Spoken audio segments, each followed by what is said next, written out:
Drage gledalke, spoštovani gledalci, sem Bojan Požar, vi pa gledate današnjo uro resnice, z menoj sta Edvard Kadič in pa Boštjan M. Turk, naša stalna komentatorja. Zdaj, dve temi sta zaznamovali slovensko politično sceno v zadnjih dneh. Eno je petkova tragedija poslanca strank SDS Andreja Hoivika in pa sobotni drugi festival svobode v Arboretuma v Volčjem potoku, pa je predlagal, če bi kar što danes rekli na te dve temi. Zdaj, Edvard, verjetno sta oba dva spremljala, ne vključno z mano, zdaj, kaj se je zgodilo z poslancem v petek popoldne. Kako ti gledaš na to situacijo? Kaj se je po tvoje recimo zalomilo gospodu Hoiviku, da se je pač odločil, da je naredil to, kar je pač naredil? Ja, jaz mislim, zdaj, če so še dodatno ob tem, kar smo imeli možnost javno po medijih spremljati, kaj se je dogajalo v bistvu s tem bremenom, ki je bil na njemu kot nekako nosilno ime te kampanje referendumske, ne? In zdaj, če je to dodatno potem še v ozadju neke osebne stiske, čisto na zasebnem področju, je pri človeku pač zelo malo včasih potrebno, ne, da nekako klikne in gre zadeva mogoče čez rob in potem človek išče nekako nek vzvod, kako skomunicirati, dati sebe v bistvu to, kar je. Ne. In da smo potem to, jaz moram reči, da jaz, ko sem to spremljal, me je osebno zelo prizadela. Ne. Jaz Andreja tudi sicer poznam in ga imam ta privilegij spremljati že zdaj pač ves ta čas, ko je poslanc v tem mandatu, nekoliko bolj od blizu. No. In moram priznati, da me je tako osebno me je prizadelo, ne, in se nekako me je prizadelo to, ker se je nekako materializiralo tisto upozorilo, katerega smo večkrat tudi recimo tukaj v tem studiu večkrat že rekli, ne, ker ljudje tako ne mislimo sicer dobesedno, ampak rečeš pa nekako, ne, sej ko to opazuješ, sej se ti mora trgati. In da dejansko potem pride človek v to globoko stisko, ne, da poskuša z nekimi ekscesnimi dejanji v bistvu upozoriti na to dogajanje, je res v bistvu tragično. Ne. Jaz mislim, da je od tega, kar se je zgodilo, samo še ena možna večja tragedija, in sicer to, da se slovenski narod iz tega nič ne bo naučil. Ne. Da se ne bomo naučili, da če si ti na oblasti, da si na oblasti vseh, ne samo sebe, svojega korita in svojega dela, ne vem, plače ali proračuna, ne? Ampak da si na oblasti vseh. Ne? In jaz, ko sem pač potem tudi gledal te odzive, ne? In ko sem videl, da bom rekel to glasovanje o pokopih, ne?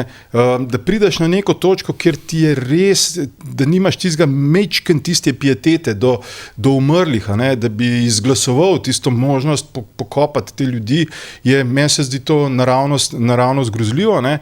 In zdaj, če bo to je en vidik, a ne drug vidik je pa seveda so bili odzivi, ne? V javnosti različnih vplivnežev in malo manj vplivnežev, ne?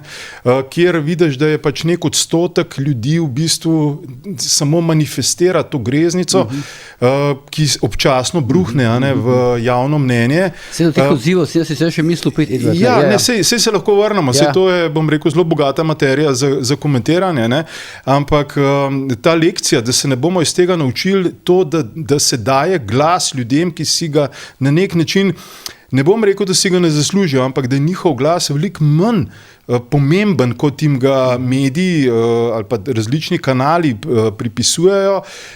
Jaz upam, no, da se bo to nekako, da bo vsaj to lekcija, ki se bo narod pač nekako... To se pravi, če jaz predno dam besedo Boštjanu, čeprav jaz razumem, tvoja ocena je, da je ta stres oziroma kolaps ali tragedija, kako pač imenujemo, z gospodom Hoivikom, tudi posledica tega, kar se recimo dogaja, ne vem, v Državnem zboru, v slovenski politiki in to. No, jaz da je to neko odraz, recimo na neko tako kaotično, psihotično stanje v slovenski politiki. Predvsem gre za to, da se je vedno globje v slovenski, na splošno sceni, politični sceni, političnem prostoru začelo globje usedati to, da je politika ena igra. Da to ni neko resno zavzemanje za neka načela, za neke, kako bi rekel, za neki izboljšati jutri, ampak da je vse skupaj neka igrica. Ne? Ta mora dobiti to glasov za to, on mora biti to glasov za uno, ko bomo tukaj potresali, bo tam ven padali. Ne? In ko razmišljaš potem recimo tudi o samem referendumu, pa o tem, ali ljudje pridejo ali ne pridejo, ne? Ugotoviš, da ljudje mogoče niso toliko leni, ampak imajo dovolj tega, da se politika gre neke igrice, da se ne zauzema za neke, da bi bili jutrišnji dan boljši, da bi kako bi rekel, vnesli to, kako bi rekel, to prvobitno energijo, ne, s katero je tudi Andrej delal, ne, to se pravi v tej kampanji, v vseh teh soočenjih, kjer se je pokazalo, da je argumentiran, artikuliran, pa strpen. Ne? Da ni pristajal na različne žaljivke na tak način in tako naprej. Ne?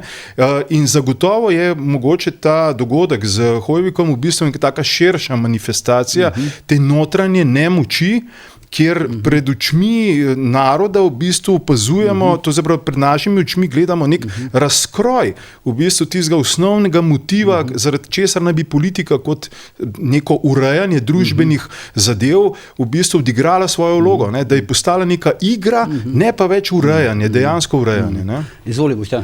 Ja, seveda, jaz bi se z Edvardom strinjal, ne, v vsem, razen v enem, ne. Jaz bi tu, bi rekel, izpostavil to, da je on junak, ne, pa umaknil, da je tragični junak. Zakaj, ne? Ker, recimo, zadeva bi se lahko končala res tragično, ne. Še en korak naprej, pa bi ga ne bilo več, tako pa je, ne. In že pri sestopu, bi rekel, iz te zgradbe je kazal, bi rekel, neko prištevnost oziroma prisebnost, ki se mu je vrnila. Ne. Seveda, jaz bi rekel, da je to izredno razumljivo iz dveh razlogov. Ne. On je bil tako kot tisti grški atlas, ne, ki je nosil nebo, se pravi celo vsemirje na svojih plečih. Ne. Jaz se spominjam, to ni to, se sebe spominjam, to je bilo nedeljo, ne, to je bilo v bistvu dober teden nazaj, ne, ob 16, 17, ne, sem gledal podatke o volilni udeležbi, jaz sem takrat računal, da bo nekje 60, 40 ali pa 55, 45. Ti podatki so bili katastrofalni, potrebovali smo pa toliko in toliko glasov proti, ne, da bi to veljalo. Ne. Podatki o udeležbi so bili katastrofalni. Ne. In jaz sem se predstavljal potem, kako se je Hoyvik počutil, ki je bil za to odgovoren. Ne. In on je to speljal briljantno, mislim, bolje kot se je končal. To je bila velika zmaga ljudstva proti tej oblasti, ki je absolutno usmerjena proti ljudstvu in je elitistična, oziroma pa če bile to vse normalne zahodnoevropske elite, ampak to je neka komponirana elita, da Bog pomagi elita, tako se to reče v slovenščini. In on je tukaj dokazal, ne, ker to je bilo, dobiti ta referendum je bilo ključno, ne toliko zaradi teh kulturnikov, ne, ampak zaradi tega, da se pove Svobodi in njihovim festivalom oziroma njenim festivalom stop. In to je Andrej Hoyvik izpeljal. In to je izpeljal briljantno in tega ne bi izpeljal, jaz ne vem, zdaj po bitki je vsak lahko pameten, ne, ampak jaz se sebe spominjam, a ne sem rekel, pač z določenim nezaupanjem sem v to vstopil v samem začetku, a bo to šlo, ali to ne bo šlo, in to se je išlo, seveda formalno je bil pač on odgovoren, je bil to Andrej Hoyvik, ne. Tako da on je napravil ogromno delo, ne, zdaj pa druga zadeva v nemogočih razmerah, ne. Jaz sem bil s tem njegovim delovnim okoljem, jaz sem ta privilegij, da si ga lahko sam delovno okolje pač zbiram, ne, oziroma pač na fakulteti in to, kar imam v tujini, ne, so ljudje, zoper katere pač ne morem že po defaultu pač imeti nobenih pripomb, oziroma sem hvaležen, da sploh so v stiku z menoj. Seveda, Andrej Hoyvik, ne, jaz sem to njegovo delovno okolje doživel 3 leta nazaj, oziroma 2 leti pa pol nazaj na referendumih, ne, ker sem bil pač predstavnik ene politične opcije, oziroma družbeno-civilno-politične opcije. In seveda takrat, to je tista znana vrhunski menadžer, od predsednice državnega zbora, potem pa to, da sem jaz gnoseofob, nekaj tazga. Se pravi, da sovražim spoznavanje in učenje in to, kar je pač popolnoma nesmiselno. Ne? Potem sem bil s Tamaro Vonta, ne? Sem jo vprašal, vi predstavljate zdaj Jankovićevo stranko ali kjero, ne? Ker ne vem, v kjeri stranki zdaj je, ne, predstavlja Svoboda, aha, kjero ste pa 1 leto nazaj predstavljali, ker Svobode takrat še ni bilo, ne. A pol leta nazaj se tudi Jankovića predstavljala, sem jo vprašal. Predvsem sem pa zaznal to strahotno agresijo od teh žensk. To sem zaznal, pa sem bil z njimi 2 uri, a potem pa še tista, je bilo tudi delovno okolje od Hojvika, je bila pa ta ministrica Švarc-Pipanova, ki je dobesedno, to je potem kršinar, laž, to je bila čista eklatantna laž, kar je napisal reporter. Jaz sem stal na tistem podestu in ona je prišla do mene, ona se je meni približala na 20 cm obraza, Dominika Švarc-Pipan, ker me je hotla, je pa ogromna, skoraj večji od mene, in me je hotla ustrašiti. Ne sem rekel, kako pa je bilo s Karadžičem, pa s to bi rekel veliko vašo tovarišijo, in kad sem to rekel, je odnesel nazaj. Hočem reči, ampak s takimi ljudmi, jaz sem imel to upravka v svojem življenju 1 uro, ali 2krat po 1 uro. Ampak s takimi ljudmi imeti upravka vsak dan, ja pa se zlomaš. Pa ne samo, mislim, one nad mano niso mogle pač uporabljati nobenega orodja oblasti nad Hojvikom in poslanci SDS in opozicije, pa ga, zato ker jim jemljajo besedo, krajšajo, bi rekel, njihova izvajanja, jih žalijo, ponižujejo, degradirajo in se obnašajo se, kot da so gospodari sveta, dobesedno, in to zdržati iz dneva v dan in to imeti še bi rekel, tak strahoten pritisk, je to nemogoče. Drugo, kar je seveda, to, kar je tudi Edo že omenil, in kar se mi zdi absolutno bistveno, je pa klima. Ne samo se pravi, da je Andrej Hojvik je bil soočen s to agresijo teh žensk, ki sem jih začutil, videl na svoji lastni koži. Bil je v teh komisijah. Ampak on je bil pa stalno tam, ampak drugo, s čemer smo vsi mi soočeni, zdaj 80 let konca druge svetovne vojne. Torej, ta država, mi smo tako barbarski in ta svoboda zagovarja barbarizem najhujše vrste, kakršnega ni poznala. Stara Grčija z Antigono pride na prizorišče, ljudje smo, če smo sposobni pokopati svoje mrtve. Zdaj ni nobenega od storilcev več živih, nobenega ni več, nikogar se več ne da zapreti. To je pač bi bilo samo čisto civilizacijsko dejanje in ga nobena od teh posttranzicijske oblasti, katere predstavniki vsi slišijo še vedno na Milana Kučana, ni sposobna tega poglavja zapreti. Mi živimo med nepokopanimi mrtveci. In to, ker živimo v svetu, bi rekel, digitalnih medijev, so te slike okostnjakov, fantov starih 20 let, medenic, stegnenic, loban, so z nami, so v naših glavah, so v naših dnevnih prostorih, so v naših televizijah, so v naših, bi rekel, telefonih, po Twitterju in to. Mi s tem živimo. In recimo, Hojvik se je tukaj prizadeval, se pravi, vrniti ta dolg, nekaj narediti. In ta občutek absolutne nemoči, ignorance ljudi, ki to dopuščajo ob tem, da imajo vse možnosti, da to vprašanje zaprejo v roku 1 meseca, pietetno, civilizacijsko in tega iz inata ne storijo. Zakaj ne storijo? Zato, hočem reči, vse to upoštevaje, pa seveda postaja ta, bi rekel, to dejanje našega cenjenega kolega pač nekoliko bolj razumljivo. Zdaj, odzivi, če še rečemo kakšnemu, v bistvu so se pojavili pri teh odzivih tako znana imena, taka, ki običajno se spostavijo pri teh takšnih situacijah. Zdaj, videl sem pač, to je moja ocena, mediji so bili dokaj korektni, so v bistvu stvar samo nekako faktično povzeli, objavili posnetke, fotografije, napisali, kaj se je zgodilo, videl sem, da se jih je večina na teh spletnih straneh izklopila komentarje, politiki so bili v glavnem tiho, ampak potem so se pojavili pa, Audič, Pribas, kot si omenil na X-u, Jaša Jenul, ki je posnel, mislim, tisti video je srhljiv v bistvu, pa to, kar je napisal. Vmes, tako da bi človek rekel, da je čudno, da v bistvu on ni bil na strehi, na mesto Hojvika. Kaj pa v teh odzivih? Verjetno pa to politika potihem se hihita, pač morda celo spodbuja in tako dalje. Mislim, tako je, en del zagotovo se hihita in je privoščljiv. Vendar je ta del... Jaz ne govorim o teh anonimnih, jaz govorim o teh, ki so pač javno deklarirani. Da je ta del vseen relativno majhen in ob takih dejanjih v bistvu postaja vedno manjši. Ker je, sej si lahko mislimo o političnih nasprotnikih marsikaj, ampak vseeno je en del vedno na vseh straneh, je en del, ki pač še vedno da nekaj, tudi na pieteto in tudi na takšne stvari, in se nekako, kako bi rekel, nekako ogradi potem od takšnih dogodkov. In jaz mislim, da so razni Audiči, Jenuli in tako naprej v bistvu delajo veliko uslugo, pravzaprav ravno nasprotnikom, ne, ker uničujejo lastno podstat in marginalizirajo v bistvu svoj vpliv. Ne.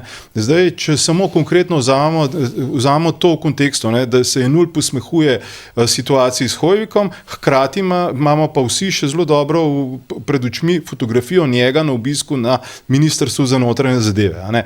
To se pravi, nekdo, ki to počne, se druži z vrhom slovenske politike, kar pomeni, da se druži sebi enakimi, kar pomeni, da je vrh slovenske politike, kar za nas ni neko presenečenje, ne, ampak je točno tak. Ne. In to na dolgi rok dela pravzaprav veliko škodo na eni strani. Na drugi strani če jaz pa razumem, Jenull govori to, kar v bistvu tisti politiki, s katerimi se on druži, mislijo. Zagotovo je del teh pritlehnih motivov aktiven v tej substanci. Je pa res, da na drugi strani je pa tako, ni pomembno, kakšne so situacije. Vedno bo nek odstotek, se upravičujem na izrazu, bedakov, ki to vidi kot neko strašno svojo priložnost za samo promocijo. Ne. Spomnimo se, da vsem nam je bilo popolnoma jasno, da se niti ne oglašamo, niti ne delamo nekih zaključkov s tistim ravnateljem takrat v Mariboru, ki se je potem ki se je končalo tako, kot se je končalo. Ampak ni bil Audić takrat eden od glavnih tistih situacij. En delu, bom rekel, nekih, jaz bom rekel, kar naravnost kvazi intelektualcev, se zdi pa to strašno uporaben motiv ali pa uporaben material za delati iz tega nekaj, kar ne bi se ne vem kaj ljudje smejali in tako naprej. Že dolgo je znano in to vsi, ki delajo pač na estradi, vejo, da je ravno komedija verjetno najtežji žanr sploh. Ne? Ker je potrebno ves čas nekako balansirati, kaj je smešno, kaj ni smešno, kaj bo nagovoril in tako naprej. Ne? In po domač povedano, ni vsakdo za take stvari. In to, kar se je zdaj pokazalo, se sta bila, mislim, da dva, se je še en komedijant se šel nekaj, to je pa zaokrožil po mrežih, mislim, danes ali včeraj, se je skakal po neki strehi. To je bil dalje, mislim, da je šlo za Klemna Vaganta. Ja, ne. Tako da hočem reči, da en del političnega prostora ali pa naroda je vedno dovolj butast, da potem išče neke tovrstne vzvode, da bi sebe nekako naredil bolj brihtnega, lepšega, pametnega, smešnega, karkoli. In druga stvar pa je, zato se mi zdi, se bom vrnil, tisto, kar sem prej rekel, se mi zdi zelo pomembno, kaj se bomo naučili iz tega.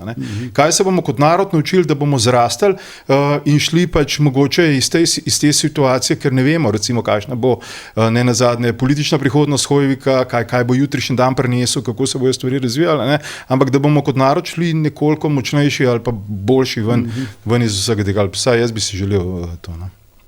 Ja, jaz se strinjam s tem, da bi dodal še to, recimo v mojih očeh, če bi to nekdo z tranzicijske levice napravil, bi pri meni absolutno predobo, ker bi čutil, da ima neko vest oziroma, da je to, ker to, kar je Hojevik naredil, v bistvu je tudi, jaz tudi razumem tudi, torej delno kot znak tega, da je, se pravi, da je kot atlas nosil celo vesolje, cel kozmos, vse merje na svojih plečih, kar je bilo dejstvo.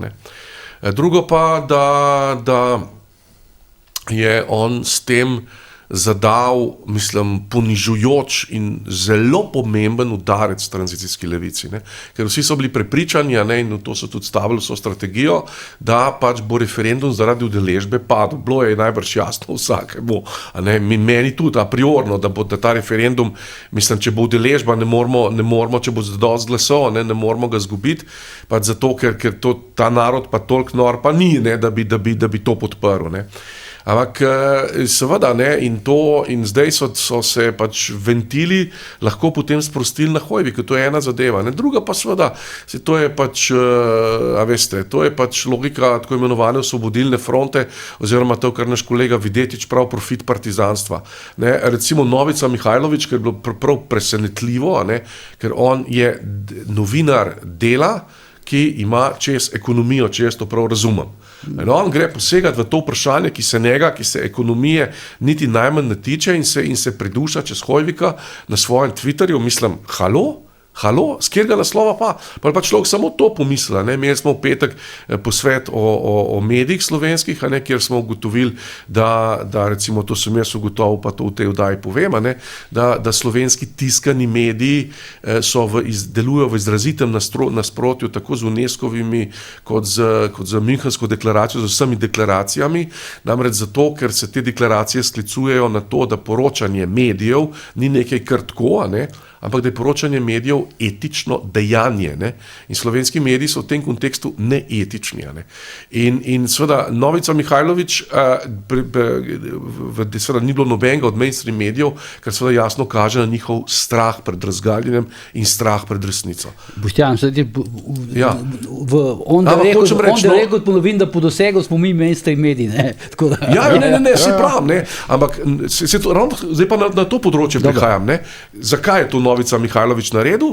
Moja interpretacija, lahko da ni točna, ampak ker ima delo ogromno stolpenco, ima vse redakcije, se pravi, imajo kulturo, imajo ne vem, ekonomijo in gordo, hkrati pa če imajo 5000 prodanih izvodov. 10 recimo. Če jih imajo 10, ampak čakajte, prodanih, to pomeni, da grejo od živalskega vrta do črpalke Petrolove na lomu, en izvod, mislim, to je pač, ampak seveda on zdaj želi, ker najbrž so že spiski za odstrela, tako kot recimo isto si razlagan za Markeža pa Žerdina, želi izkazati se absolutno lojalnega, lejte me, jaz bom služil karkoli, ne glede karkoli se bo zgodil, sem z vami, tudi če se tle zgodi nesreča enemu človeku, ne bom jaz po njem stopil, lejte me. Ja, kako ne si drugače to razlagam? Markež je med navadni strani zaradi let, No, vem, in ga ščiti socialna zakonodaja. No, v redu, ampak kljub temu, kako ne si drugače razlagam interes nekega Novica Mihajlovića, ki se ukvarja z ekonomijo, če to prav vidim. Drugo pa Pribac, pa se to zgodbo poznamo. Mislim, Pribac pa seveda potrebuje nujno neko rehabilitacijo od skrajno nečednih dejanj, ki jih je počel in ki, moram reči, to je moja bolečina, ker so zaposleni na isti fakulteti, nikoli niso bila sankcionirana tako, kot bi bila na kakšni zahodni fakulteti.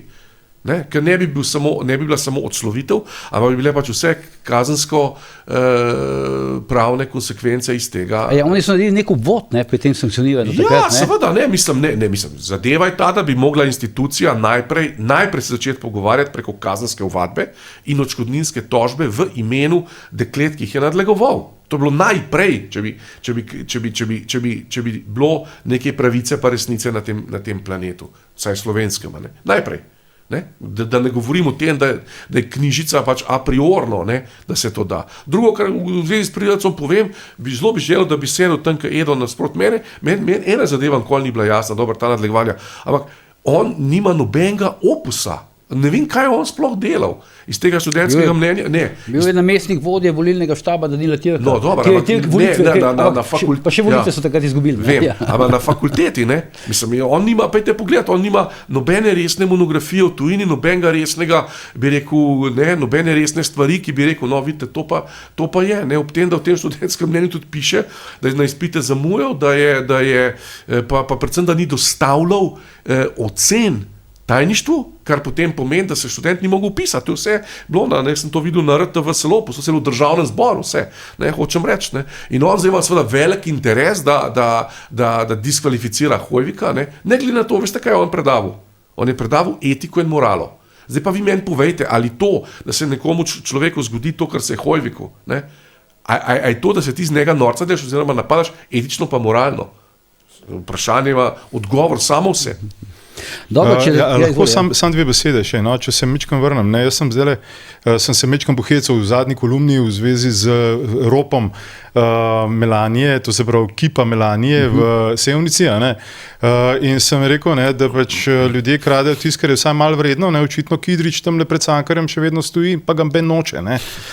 Ampak gre za simboliko. Edini, ki tega Kidriča res še hočejo, je v resnici PR služba SD pa Levice, ko ga uporablja uporabila za svoje aktivnosti. A ne? In tukaj je, bom rekel, ta vzporednica se meni zdi kar precej taka na mestu, a ne? Ko gledamo odzive določenega dela te skrajne, dajmo reči, sploh ne moram niti reči levičarske, ampak nekega skrajnega, nizkotnega dela javnega prostora, ki se odziva na Hoivika, ne? In jih v bistvu nihče ne povoha, razen to, da pridajo prav za različne odzive. Kako pa veš, da jih nihče ne povoha, Edvard?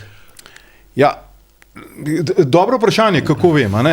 Gre za, ko ti pogledaš te njihove izvajanje, vidiš, to se pravi, jaz ko spremljam recimo odzive na X-u, a ne, od spodaj, ko spremljam, vidim, najprej vidiš, to se pravi neki grozd ljudi, ki so ves čas že, ki so pomagali pravzaprav ustoličiti, in drugi grozd ljudi je grozd, ki je v bistvu, ki verjetno niti ne obstaja. Ne? Gre za neko klet ali ne vem kaj sploh, neke fake accounte, in potem, kar je pa najhujše... Zombije se in potem je pa najhujše to, da je pač narava okvira v komunikaciji, in zato so te odzivi tako aktualni, je v tem, da karkoli se odzoveš, je v bistvu samo okrepiš ta okvir in rata vse skupaj samo lepljivo. In potem promocijo temu res bednemu delu slovenskega javnega prostora v bistvu dela tisti del, ki bi mogel biti tiho, ki bi jih mogel spregledati, kot ta zadnji, se opravičujem za izraz, direkt na cesti, kot rečemo pogovorno, ker so nepomembni in jim potem dajajo ljudje pomen v zvezi s kritiko, in točno je potem dosežejo tisto, kar je bil že v štartu namen. Zdaj mislim, da se vsi trije strinjamo, da moraš biti res na eni čudni mentalni naravnanosti, da se sploh vzameš tak dogodek, pa iz tega hočeš narediti neko zabavno, ne vem kaj. Izvoli. Jaz bi rekel to, mislim, levičari. Oni so levičari, kad bi bili desničari, če bi bila druga oblast. To je samo, bi rekel, stvar slabe hrbtenice, da se pač nagnetejo tja, kjer je zdaj oblast. Kajti, če bi imel kardinal naš Rode oblast tako v Sloveniji, kot jo ima danes tranzicijska levica, bi rekel, pa da odmaknite mi Kidriča, pripeljite mi Rožmana in bi se mi vsi SD-jevci levica bi se šli hvaladjati pred Rožmana, tako moč bi bil naš kardinal. Bravo. Hočem reči, hočem reči, ampak jaz sem se malo, nisem se hecel, pač kega Rodeta jaz izredno cenim, ker je največjih intelektualcev, popolnoma resno pravima, mislim, ki ima pa profil tudi v tujini, je trenutno najbolj poleg Čeferina najmočnejša postavljena figura v slovenski družbi. Ampak to je popolnoma res. To je popolnoma res. Če bi bila na oblasti druga opcija, imela to moč, bi postavili kip škofa Rožmana, pa bi se šli tja klanja. Dobro, se predsednik vlade pa Tina Gaber sta zdaj ves čas v Vatikanu. No, pa so to, sej, to smo že na pol poti, k Rodetu. Ker Rode pa je v Vatikanu, On je rezident, pač on je kardinal, in je rezident v Vatikanu. Ampak to sem še pa hodil v eno mnenje še zvedeti okoli gospoda Hoivika. Zdaj, slejko pa je seveda, se bo zdaj ta, bom rekel, tale pauza nekako nehala, in kako gledata njegov mož, da se vrne v politiko? Edo. Ja, jaz mislim, da bo težko. Ta mandat izpela do konca ne bo toliko problem. Ker mandata bo nihče ne more vzeti. Ampak to problem je, ker ljudje, ki so v političnem prostoru in ta trenutek v tej konstelaciji, recimo v tem sklicu državnega zbora, lahko vidimo, da v prvo vrsto politike sistem naplavi marsikaj in bo verjetno ta dogodek v bistvu pogosto uporabljen proti njemu, v smislu poniževanja, slabšalnih in tako naprej. Tudi odprto na politični sceni. Odprto na politični sceni, če ne takoj pa s časom. In bo to zelo težko in je, bom rekel, tukaj predvsem mogoče stvar moči njegove hrbtenice to prenašati, ker ta trenutek moralno moč, ki jo ima skozi ta dejanja, je zelo visoka. Ampak, kot smo pa videli, bom rekel, v enem od soočenj pred kratkim, kjer je Sara Žibrat tako mirno Ruparja napadla, ker češ sej, vi ste lop, ali kaj sedel, ali kaj je bilo, ko vidiš s kakšno, to se pravi, kaj vse se vleče ven, kljub temu, kaj zakonodaja govori, da kako to pač, ne vem, se čisti, brišejo evidence in ne vem kaj že vse, ko to začutiš, je pa res, bom rekel, ta prihodnost prav v to vrstni konstelaciji, kot je danes Hoivik, v bistvu skozi moje oči zelo negotova. Torej, jaz bi dal zelo enostaven odgovor. To vprašanje je v celoti odvisno, 100% odvisno od Andreja Hoivika. Zdaj, seveda, več časa, ko bo minil in če se je on sposoben, v kar je seveda verjamem, vrniti nazaj, ne, ker tu je ena kvalifikacija, se pravi, da ta dobljeni referendum, ki ga je bilo težko dobiti, to je dejstvo, da ga je bilo težko dobiti, ne, to bo ves čas govorilo za njega, ne. Pač zmerjanja, ne, se bo navadil, ampak to je vse odvisno od njega, ne, ali on, tudi konec koncev odvisno od njega, ali on je pripravljen se še to jeti, ne. Se konec koncev to vprašanje, mislim, ker to je očitno plačujeno ogromno ceno za to, kar je naredil. Ne? A so te zmage, ki jih pač opozicija dosega, mislim, se pravi stališča pač konkretnega človeka, Andreja Hoivika, vredne mojega napora in posledic, ki me potem zaradi tega doletijo, ne? Ker da je bil pa izpostavljen najhujšemu možnemu stresu v tej državi, si pa lahko mi vsi preprosto po pravici mislimo. Čeprav zgodilo se mu je zdaj, ko je bil nekako, kako bo rekel, v blaznem sponu, ne, te svoje politične kariere, ne, bil je nekaj vrste debitant, imel je čez medijski zakon, ne, imel je čez zdaj tale uspeli referendum, če bi na pamet rekel... Ker medijski zakon je zdaj ad acta. Ja, ni še čisto ad acta, ne. Ja, zaenkrat je še nekaj ugovori so in tako naprej. Vprašanje pa je res, kaj bo z njim. Pa hočem reči, zdaj ta zmaga na referendumu, ne, bi ga verjetno dala v špico, ne, pomoči pa vplivu vse znotraj stranke SDS in zagotovo je imel zagarantirano izvolitev ponovno, ne, za poslanca. Zelo nerodnem času je to prišlo nekaj zanj. Škoda ga je, ne, tudi za stranko SDS, ne, se to stališče od njegovega delodajalca, kad se reče, pa drugega delodajalca, ki so ljudje, volivci, ne, on je velik dubu in on bi zdaj ogromno dubu. Tudi jaz tudi zdajle bi on ogromno dobil na volitvah 2026, preprosto zato, ker jaz spremljam Twitter in tudi ljudje mene kličejo, recimo, ker me sicer ne kličejo, ne, ja, dejte kaj naprav, dejte za tega nesrečnika in gor in dole, ne, mislim, on zdaj jadra na valu, ene ogromne solidarnosti, čist človeške, primarne solidarnosti, ki jo pa te eskapade, bi rekel, popolnoma nečloveške, o katerih smo diskutirali, ne, in imena, ki smo jih omenili, zelo stopnjujejo. Tako da on bi ogromno dobil. Že z tega stališča. Ne, če bi bil jaz stranka, bi ta aspekt seveda vzel v evidenco.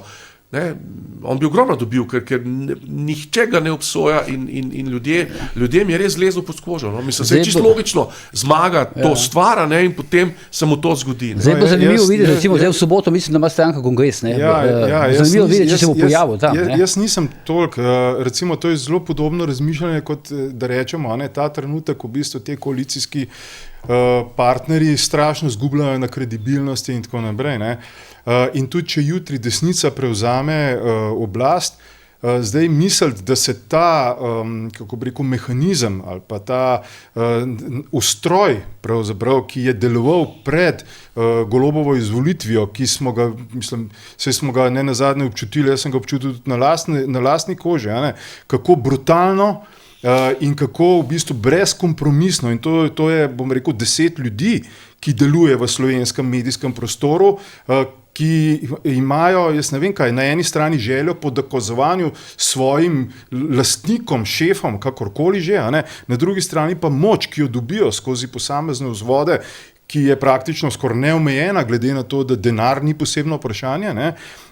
Je nekaj, s čemer je, mislim, jaz bi si zelo želel, da bi šlo nekoliko, uprosti na izrazu, no, nekoliko po tej idealizirani liniji, ne, ampak tisti trenutek, ko govorimo o ponovnem preštevanju v državnem zboru, ko govorimo o ponovnem zasedanju poziciji nadzora nad proračunom, nad zakonodajo, nad tem onim tretjim, se bo ta mehanizem ponovno tako v takšni ali mečkam drugačni konstelaciji zbudil in odmlel svoje. Zakaj? Zato, ker v času, ko je bil mogoče čas za to, da bi se ga razgradil, se ga v bistvu ni razgradila. Ne? In ta trenutek, kar mi lahko spremljamo preko različnih razpisov, spremljamo samo polnjenje malh na različnih koncih, da bo ponovno dovolj zagona za nek dan ko bo, pač jaz predvidevam, stopil v veljavo 3 mesece ali pa če mogoče mečkam prej, pred naslednjimi volitvami. Ne, se mislim, da je Boštjan mislil pač, bomo rekel, pozicijo Hoivika znotraj teh potencialnega volilnega telesa njegovega.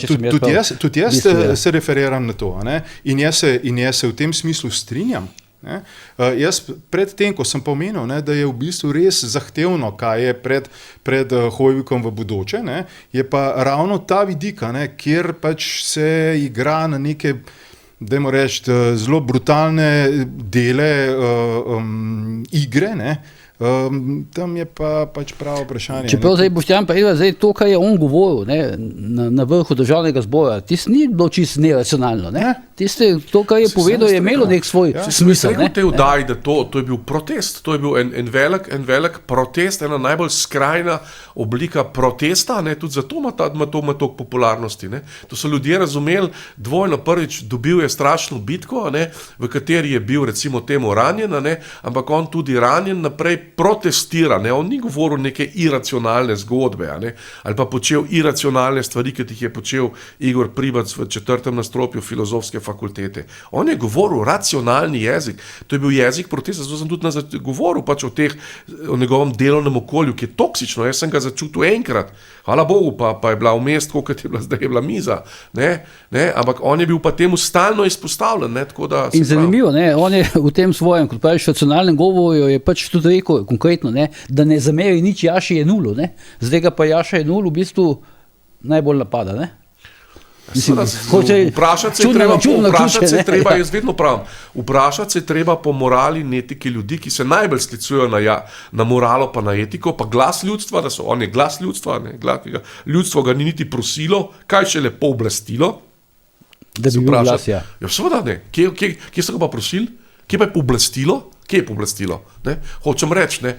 In tle se treba vprašati o morali in etiki teh ljudi, se to vsak razume, ne?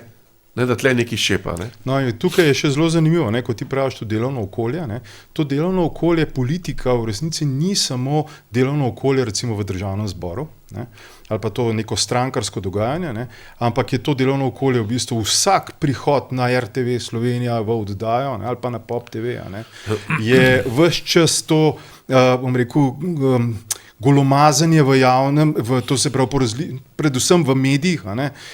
In recimo tukaj, če gremo še, rekel stopničko naprej, ne? Se res vprašaš, iz kakšnega materijala so ljudje, recimo kot je recimo konkretno Janez Janša, ki to preživlja že praktično celo svojo kariero. Ne? 40 let, ja. Da kamorkoli prideš, ne? Od sodišča do medijev, do kamorkoli prideš, v bistvu prideš proti nekom, ki ti ves čas z nekimi, če bo malo slikovit, z nekimi sulicami ali z nečem je proti tebi. Ja. In si ves čas v nekem modusu, ne vem kako ne rečem, sploh obrambnem modusu, ali ves čas si v nekem reaktivnem modusu do sveta. Ne? In to človek ni narejen, da je ves čas v nekem reaktivnem modusu.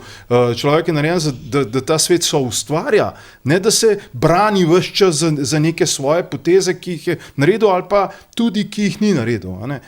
In je to, bom rekel, psihološko, zato jaz še enkrat poudarjam, da jaz res upam, da se iz takih situacij narod kot takšen nekaj nauči, zato da bomo jutri šli lahko vsi skupaj boljši naprej. Koliko sem jaz spremljal pač te politike zadnjih nekaj desetletij, eni so res občutljivi za vsako stvar. Ja, jaz se spomnim takrat Mira Cerarja, vsak kritičen stavek ali pa članek ga je vrgel s tira. Če bi se njemu to dogajalo, kar se je dogajalo Janši, to verjetno tudi ne preživo. Teoretični model je ta, da moraš biti kot politik, bi moral biti, tako kot tale kozarec vode, ne? Ko gre svetloba skozi njega in se nič ne zgodi. Ne? Ampak ne more je vse skozi tebe. Ja, si videl, Boštjan, en komentar je takrat na Faktorju povedal, Roman Vodeb je dobil policijo, ker se je pač Klakočarjeva tako odločila. Ni prenesla, čeprav je političarka, predsednica državnega zbora, ima drugo najvišjo funkcijo v državi, pa ni prenesla enega, bom rekel, komentarja. Najbolj krivično je to, in najtežji, največji problem je ta, da ti servisi države, ki bi morali državljane ščititi, se pravi mediji in pravosodje, delajo proti. Pokrijejo potem točko in se popolnoma izneverijo svojemu bistvu in svojemu poslanstvu in nastopijo zoper posameznika. To je problem. To je velik problem, to je največji problem Slovenije. Zdaj dan kasneje po tej tragediji Hoivika pa Festival svobode v Arboretumu, ne vem, ste ga kaj spremljala? Vse to, ko smo lahko videli, v bistveno manj ljudi, v glavnem so bili samo strankarski, pa zdaj vladni funkcionarji, ampak kar me je spet fascinira, so bili ti nastopi, Jaz sem gledal Roberta Goloba, Nisem vedel do zdaj, pač gledal sem odlomek, ker mi je bil tako fascinanten, da se je zdaj Slovenija pod Golobom vodilna na področju umetne inteligence. Ne samo v Evropi, je rekel Golob, v svetu. Ja, mene je to vse skupaj dogajanje zelo spominjalo. Hkrati pa podatki o tem, kje smo pri kohezijskih sredstvih, kje smo pri bruto nacionalnem proizvodu. Mene dejansko tako spominjalo, kot da te nekdo povabi na nek piknik, in prideš tja in on se hvali, kakšno lepo hišo ima, ti pa gledaš to hišo, pa gledaš, pa pušča notrsko streho, pa mal fasada odpada, pa tam neki čudni tipi vlečejo, slike ven nosijo, in se sprašuješ, v kakšnem svetu, kdo so, in dejansko se potem pač vprašaš, razumem, da je pač na takšnih dogodkih nekaj tudi tega PR-ovskega, ampak da pa tako eklatantno s takimi prihajaš ven, da se ti potem smeji cela Slovenija, je pa druga stvar. In pri Golobu je nasplošno to resen problem in slejko prej bo, pač jaz se čudim, da že do danes ni, da on vsakič, ko se kje pojavi v javnosti, sproži za sabo neverjetne komentarje za neko neumnost, ki jo uspe tam ali izreči, ali narediti, ali nekaj.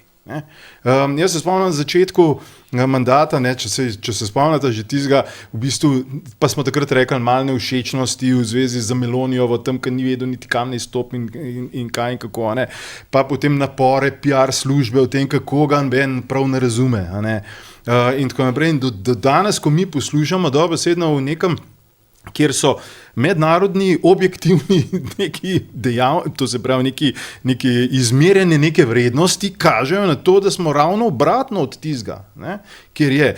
In mene ob tem, če se pa mečkam zdaj naslonim na zadnje srečanje z obrtniki in podjetniki, ko je bil na tem posvetu, mene res čudi, mi imamo v Sloveniji dobrih 200,000 ljudi zaposlenih v javnem sektorju. V realnem sektorju dela 700 in še nekaj tisoč ljudi. In zdaj, teh 200,000 ljudi, znotraj katerih je tam, dajmo reči, en odstotek, ki upravlja z vsem tem, tako bom rekel, rapidno poslabšuje situacijo, v kateri se mi iz dneva v dan se jo vedno bolj zavedamo. In bom rekel, te informacije, da podjetniki pač resno razmišljajo in odhajajo v tujino. Mi se moramo zavedati nekaj, da tisti moment, ko podjetje zamenja sedež ali pa se v bistvu odseli iz neke davčne jurisdikcije, to ni, jutri bom pa prišel nazaj, jutri bo prišel pa, ne vem, Janša ali pa, ne vem, Logar ali pa kdorkoli pa že, pridemo pa nazaj. Ne, podjetje ne pride nazaj. Podjetje bo prišlo nazaj samo v primeru, ali bo res strašno bolj še na neki tretji lokaciji, se bo od tam selilo, ali se bo pa tam začelo ali bo pa tam šlo, vse skupaj na slabšine, potem boljš nazaj prideti, da prideš iz dežja pod kap. In da to mi spremljamo, kjer v bistvu neka ozka, majhna skupina ljudi, ker bi v nekoliko bolj vročekrvnih državah že zdavnaj končali z škornom bom rekel, v zadnjici, da upravlja in tako dela za državo, je naravnost mene, priznam, da me šokira in potem, ko mirno razloži, da pač da je normalno, če podjetnik optimizira svoje poslovanje in on odide iz tega posveta in ljudje tam ploskajo in tako naprej, meni je pač... Predvsem sem v teh izjavah tudi videl, da nikoli bil podjetnik, da ves čas je bil direktor državnega podjetja, na pol monopolnega, s pogodbami, ki so bile pač podpisane, ki so bile verjetno politično sklenjene in na podlagi tega je pač prihajal denar. Ampak to me zanima. In še nekaj, na tem festivalu je bilo nekaj zelo zanimivo, da je Boštjančič dal izjavo. Ja, to sem videl. Da je dal izjavo in rekel, da je pa mogoče res neka stališča nekoliko preveč pod vplivom levice kot koalicijskega partnerja. Da Svoboda gre preveč v levo. Človek zlati od prvega dneva nastanka človeštva se ve, kdo je šef. Šef je tisti, ki ima ključ nad blagajno. Kdo odklepa, pa ne zaklepa. In zdaj boš ti bluzil dobesedno o tem, kako te tam neki skrajni levičari vozijo pa jugajo okrog tega. A ti držiš blagajno roko ali ne? Tako da jaz teh zgodb o tem, kdo je odgovoren pa kdo ni odgovoren, ne kupujem. Odgovoren je Golob, odgovoren je Boštjančič in odgovorni so te ljudje, ki, to se pravi ministri, ki ta trenutek vladajo. In bom rekel, zdaj prelagati neko odgovornost pred volitev in tako naprej je pa, kako ne rečem, lahko sam še dodam tistmu, kar smo se prej v Krokovika pogovarjali, da je pač ta mentalna naravnanost je res nekaj, kar nočem, upam, da nikoli več v življenju. Ampak zdaj tide ministri tam, pa poslanke, ki so sedeli tam, Vuška Klakočar Zupančič, z psom, pa z Bojem Zvuljanom, a ti verjamejo temu, kar pravi Golob, da smo najboljši v Evropi oziroma najboljši na svetu? Ne, oni so pač, to so neke disonantne osebnosti, ne, recimo zanimivo, da skupni imenovalec vse te vlade, pa vseh teh ljudi, ki so svobodni, ki so na vrha, ne, ni uspešnost, ne, ali pa ni dobrobit za državo, kar bi moral biti, ampak so to, da se ločujejo, pa da so ločeni, pa to pa prav v času njihovega mandata. To je res neverjetno. Torej, če nisi sposoben poskrbeti za svoj dom, ne, pa za svoj zakon, kako boš pol skrbel, ne, kako boš pol skrbel za državo. Mislim, to je prva zadeva, ki se človeku tako, ne. In Urška Klakočar, seveda, ona deluje na frišen zaljubljena, kot se to reče po ljubljansko, ne. In to je edino, kar jo zanima, pa skrbi. Mogoče bo v jesen delovala spet na frišen zaljubljena, pa ne bo več Bora, pa bo ne vem, pa bo nekdo drug, ne. In to je pač popolnoma odtujeno vsemu, ne. In ta referendum je to tudi pokazal, ne, da ljudje to dojemajo, ne, da ljudje to dojemajo, da je pač tu treba postaviti nek znak stop, ne, nekaj povedati stop, ne. Problem je, ker ne bo nihče nikoli odgovarjal, ne, jaz upam, da bo na volitvah prišlo do neke drastične spremembe, ne, da se ta, bi rekel, morbidna klima, ki je v državi, pa ne si ta zadeva nepokopane mrtvece, ne si zadeva gospodarstvo, ne si zadeva pravno državo, ne si zadeva medije, tako kot je Edo prej govoril, da so pač v medijih likvidatorje na 10, ki zdaj polnijo malhe in to, se to neha, ker Slovenija še enega tega ne bo doživela, ne bo preživela. Mislim, še enega golobovanja ali pa še enega festivala svobode, ta država ne bo brez, zdaj je škoda še povratna, potem bo nastala nepovratna škoda. Boštjan, to sem te hotel še vprašati, kako pa ti gledaš na to, recimo, da zdaj, ne vem, Golob pa Tina Gaber zdaj ves čas letita v Vatikan, v vsaki priložnosti, no? Pa ja, ona dva letita za potrebe, ona dva letita, pa ja, se pravi, je to nabiranje, ne vem, glasov med tem katoliškim delom slovenske populacije. Recimo, Golob je tak tip človeka, da kar z rokami ustvari, z ritjo podere, ne. Tako da, tudi če toliko obiskov v Vatikanu,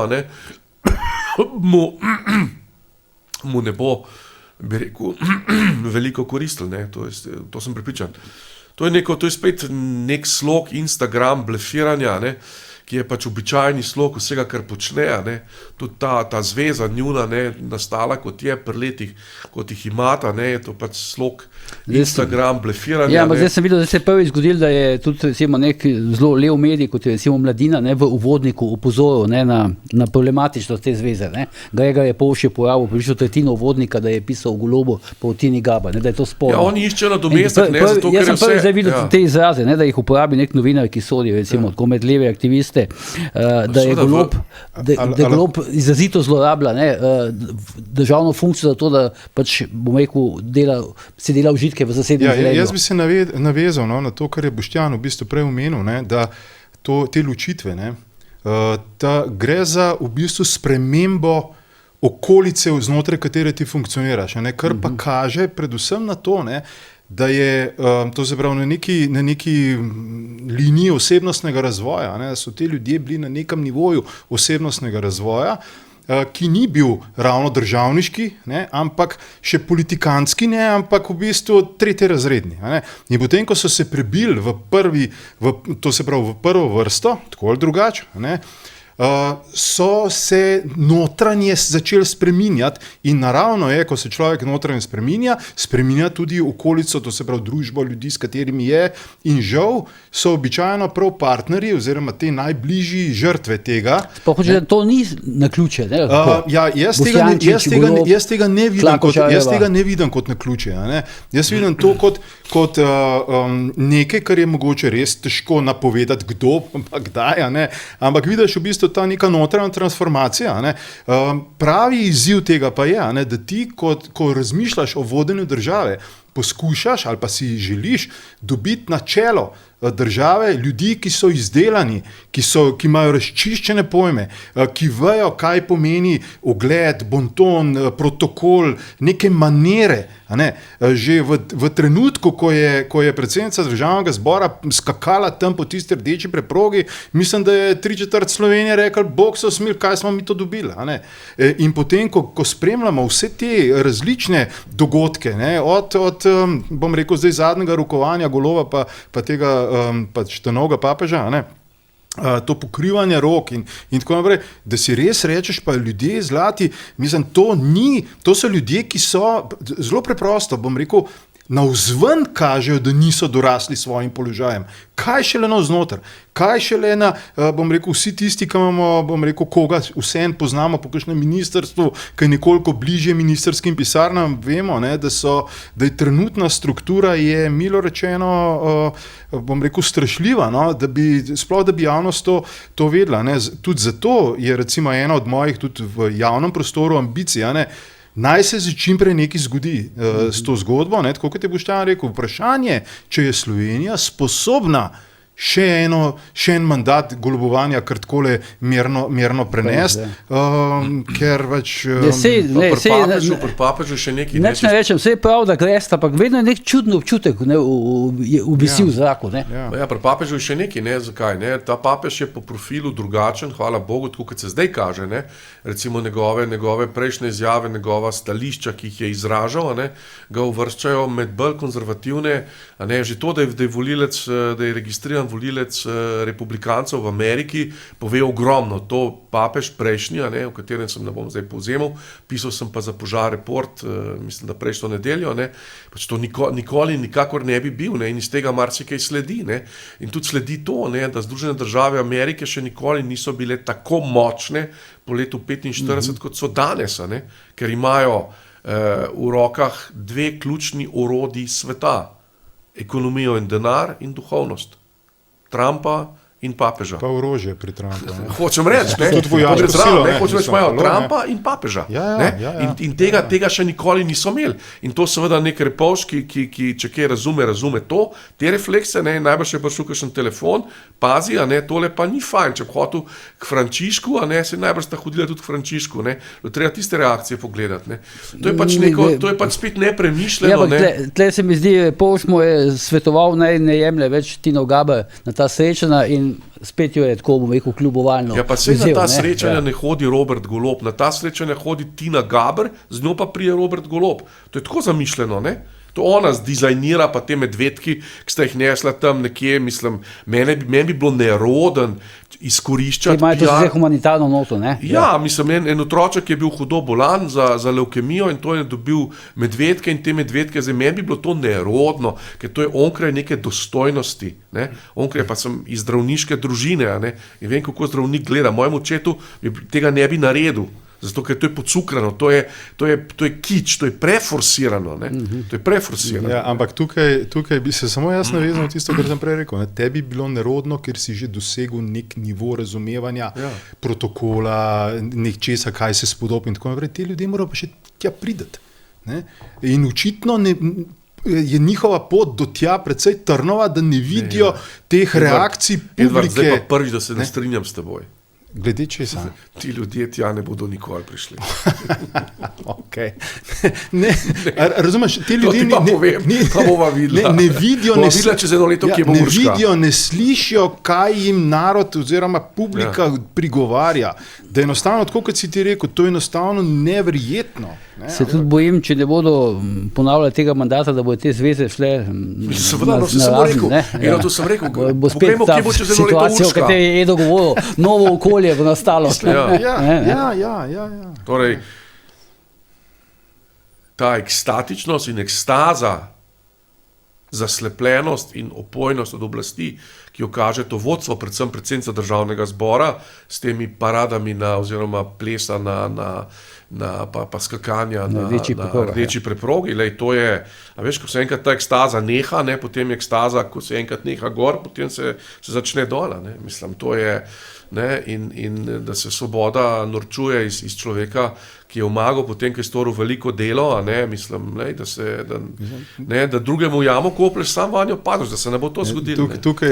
Tukaj mogoče velja tudi upozoriti, velja upozoriti, da smo mi zaenkrat, jaz upam, da bo tako ostalo do konca mandata, da smo bili priča recimo enem takmu dogodku, kot je bil ta nesrečen dogodek s Hojekom. Lahko bi bil tudi še bistveno, bom rekel, ko spremljamo po Evropi reakcije na nezadovoljstvo nad politiki. So to lahko zelo tragične zgodbe, bom rekel, od atentatov do marsičesa drugega. In če se politika toliko nonšalantno začne obnašati, tvega tudi to drugo stran, do katere upam, da v Sloveniji pač ne bo prišlo, ker smo več kot očitno toliko pohlevni v skupnem, ampak velja tudi to opozoriti, da je v bistvu dogodek sam po sebi strašno tragičen, na drugi strani pa rečeš, hvala Bogu, da se je saj končalo tako, kot se je zaenkrat končalo, in držimo pesti pa za naprej, da bo. Dobro, bomo s temi mislimi zaključili današnjo dajo, to je bila skratka današnja ura resnice, vidimo se prihodnič, do takrat pa seveda ne pozabite, ker je bojanje tudi požar.